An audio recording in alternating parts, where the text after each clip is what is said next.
I guess my history as a modeller started at about 8 or 9 years old. After a visit to the dentist, my mother bought me a Series 1 Airfix kit as a bit of a reward for having endured the horror of the dentist.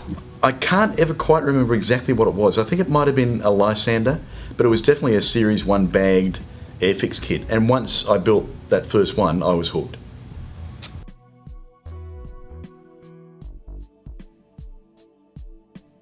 Yeah, that's a hard one. It sort of ebbs and flows. When I was a kid, I used to build one a week, effectively. I'd buy a Series 1 or Series 2 Airfix kit or a Frog kit on a Saturday morning with my 20 cents or 40 cents pocket money, back when your money went a little further than it does today. That's right. And so yeah, I'd be building 50 a year back then. More recently, I guess, with the magazines and with Hyperscale, I've been building around 20 a year. But there were lots of years in between there where I wasn't building any at all, or only a couple. So I'd say probably 300 or 400 perhaps.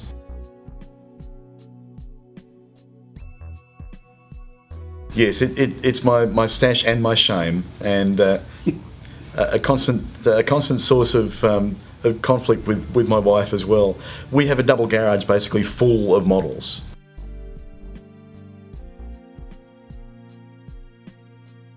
It would have to be in the thousands, I guess. And a lot of it, there are obviously some samples in there, but a lot of them are models that I bought back in the 1980s when I first came back into the hobby.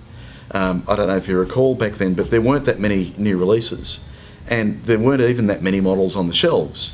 So I got into a bad habit. Every time a kit was released, I'd buy two.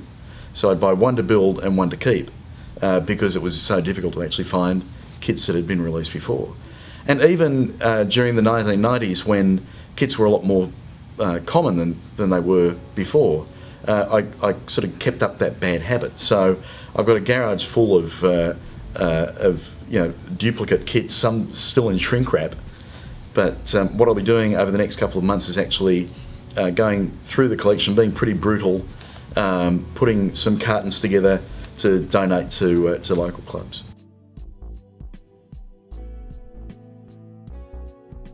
The fantasy to build them is still out there, but the reality is that my agenda for building tends to be set by new releases and by book subjects and by magazines.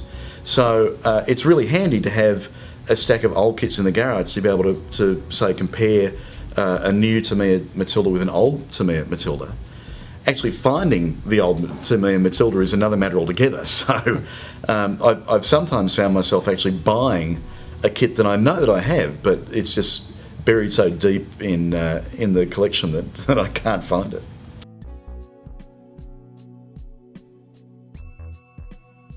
Yeah, I always keep returning to the Messerschmitt 109.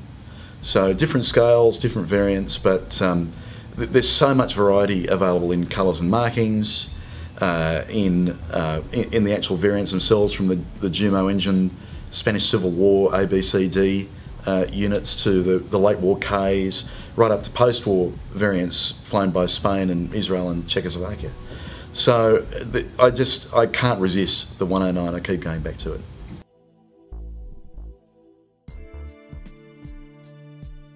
If I really had no pressure to build anything in particular, I have a small collection of ships, American aircraft carriers in particular.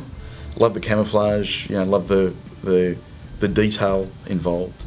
And one day I would like to actually sit down and really spend some time and build a few big ship models.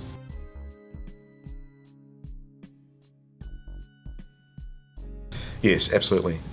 We have never seen the like of the variety of releases and the quality of kits that we have today. I know that a lot of people on the forums and in person too think that perhaps the hobby is in its decline, that modelers are aging, that it won't live for another 50 or 100 years. I think it will actually kick on. I really do. It's true that the mainstream manufacturers might not be popping out 100,000 moulds of an individual kit anymore. But there are so many more manufacturers, and the technology is such that they can get away with producing, 4,000, 10,000, 20,000 kits, and produce quality that we've just never seen before. That it's fantastic for today's modeler.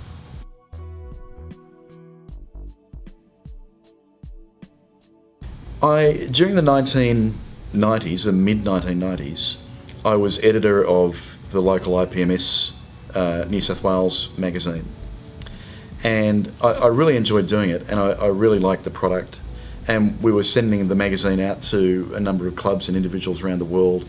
We had a circulation of about 150 for the magazine, but there were lots of limitations. Because we were only drawing from one club for articles, it was always a challenge to get enough articles.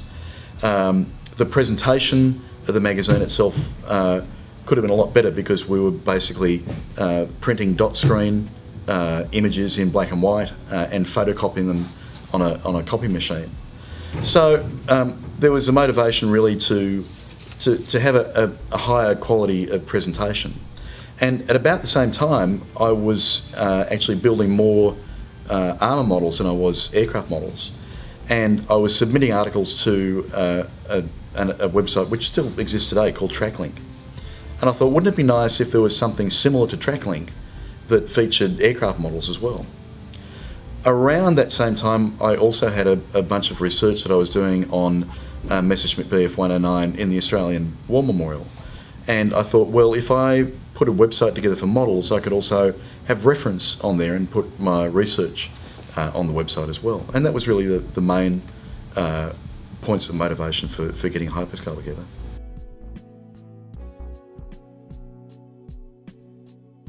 Not a clue. It was a shock, frankly, to see how popular it was early on, and how quickly and to what eventual magnitude that it grew.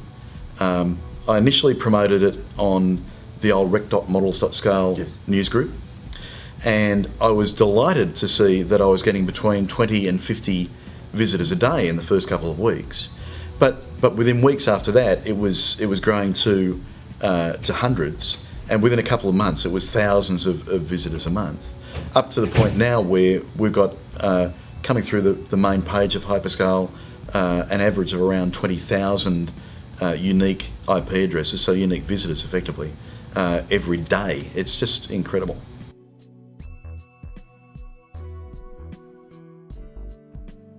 The main limiting factor at the moment is time, because Hyperscale isn't the only thing that I do. With the magazines and with Missing Links, and still trying to get the occasional book in, I see more of the same at the moment. If I had more time, or if I had more resources, there would be more in the way of videos.